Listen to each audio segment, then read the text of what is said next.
Hi, my name's Ruth, and this morning we're going to learn a story about David, part of his life where he was a giant killer. So Goliath was big. He had to stoop to get through doorways. His head was always bumping up against the ceiling, and his friends thought twice about inviting him to dinner. Goliath had a big spear, 10 feet long at least, the big iron point. His big bronze armour weighed 100 pounds or more. Goliath had a big voice too, and one day he used it. He stamped out in front of the army and shouted across the valley to the soldiers camped on the other side.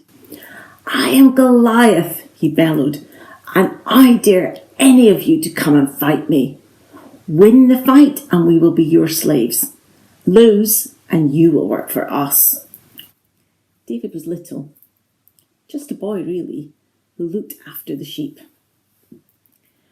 When he wanted a break from that, he carried cheese to his brothers in the army. And that's what he was doing one day when he heard Goliath shout. David was a little angry.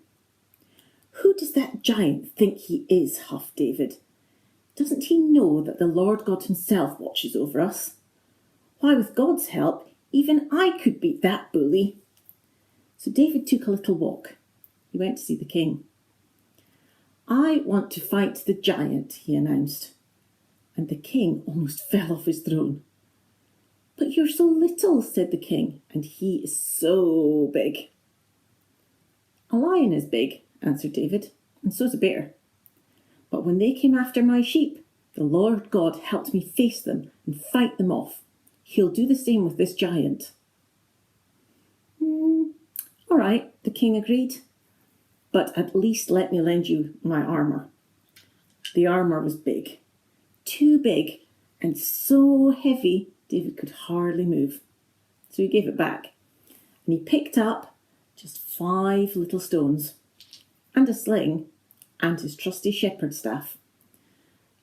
Goliath gave a big laugh when he saw the little shepherd boy, and he took 2 big steps. David ran a little way. 2 more giant steps for Goliath, and David ran a little further. They were in the middle of the valley now, and everything was quiet. Goliath roared a big roar, sucked in a big breath of air, and raised his big spear. David sneaked his little hand into his little pouch, pulled out a little stone, and slipped it into his sling. Then he spun it round and round his head and let it fly.